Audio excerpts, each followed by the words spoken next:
मैं हूँ आयशा और ये मेरी कहानी है।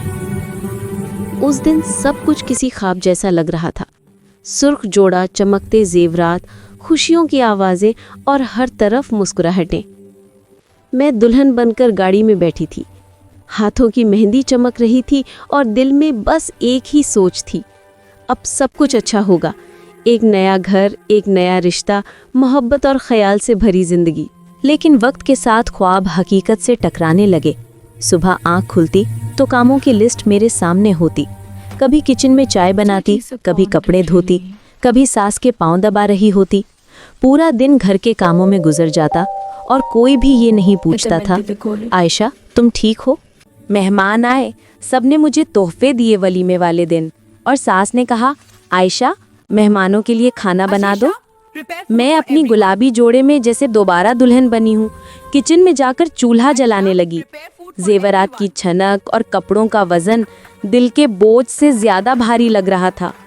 मैं अपने चेहरे पर मुस्कुराहट लिए सब मेहमानों को अपने हाथों से खाना पेश कर रही थी। मैं दिल में ही सोच रही थी कि वलीमे के दुल्हन से कौन काम करवाता है, पर किसी ने मेरा एहसास नहीं किया। कुछ दिनों बाद दोपहर के वक्त सास ने मुझे अपने कमरे में बुलाया। आवाज़ में नरमी थी मगर आंखों में सर्दी। आयशा वो सोने के सेट वापस दे दो, वो सिर्फ शादी के दिन के लिए थे। एक लम्हे को मेरी सांस रुक गई, मेरे हाथ कांपने लगे। जब मैंने एक एक करके जेवरात उतारने शुरू किए, वही जेवरात जो कभी मोहब्बत और वादों की निशानी लगते थे, अब जैसे बोझ बन गए थे। कुछ दिनों बाद जब मैं अपने शौहर से कहने लगी कि मैं अपने घर जाना चाहती हूँ, तो सास ने सख्ती से इनकार कर दिया और मेरे शौहर ने बस इतना कहा, अम्मी जो कह रही हैं वही ठीक है।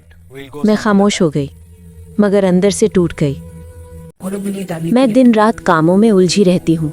कभी कपड़े धोते हुए अपनी किस्मत के बारे में सोचती हूँ, कभी खाना बनाते हुए आंसुओं को रोक लेती हूँ, और कभी बर्तन साफ करते हुए अपने ख्वाबों की आवाज़ें सुनती हूँ जो अब बहुत दूर जा चुकी है। मैं सारे घर की सफाई करती बिना किसी को कुछ बोले। जब सब अपने कमरों में होते हैं, मैं सास के कदमों में खामोशी से बैठ जाती हूँ, थकी हुई, टूटी हुई। शायद वो तरस खा लें, शायद वो एक बार पूछ लें, आयशा तुम थक तो नहीं गई? मगर वो लम्हा कभी नहीं आता। बस दिन गुजरते जाते हैं और मैं हर दिन के साथ थोड़ी सी और खामोश हो जाती हूँ। एक दिन उसके शौहर ने पूछ लिया, आयशा तुम खुश नहीं लगती, क्या हुआ? ये सुनकर वो टूट गई। वो रो पड़ी जैसे बरसों की खामोशी एक लम्हे में बह गई हो। पहली बार किसी ने उसका दर्द सुना था। शौहर उसे बाहर ले गया। लंबे वक्त बाद आयशा ने खुद को आज़ाद महसूस किया। वो हंसी, बातें की और फिर आहिस्ता से कहा, मुझे लिखने का शौक था बहुत, पर शादी के बाद सब छोड़ दिया। उसका शौहर मुस्कुराया, तो फिर अपने ख्वाब को दोबारा लिख लो आयशा। उस दिन के बाद सब बदलने लगा। शौहर ने उसे लिखने का वक्त दिया। घर में एक मुलाजिम रख लिया गया ताकि वह थक न जाए, और आयशा ने दोबारा कलम उठाया। अल्फाज उसके जख्मों का मरहम बन गए।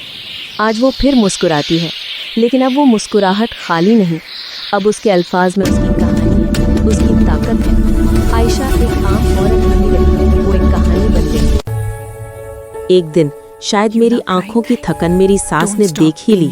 वो खामोशी से मेरे पास आई, मेरा हाथ पकड़ा और कहा, आयशा अगर तुम कुछ लिखना चाहती हो तो लिखो।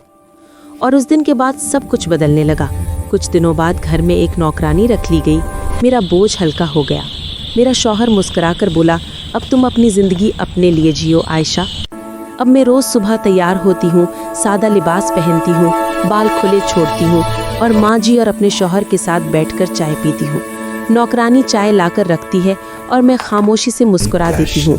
मेरे चेहरे पर आज वही सुकून है जो कभी मेरे ख्वाबों में था। आज मैं लिखती हूँ दुख के बारे में नहीं,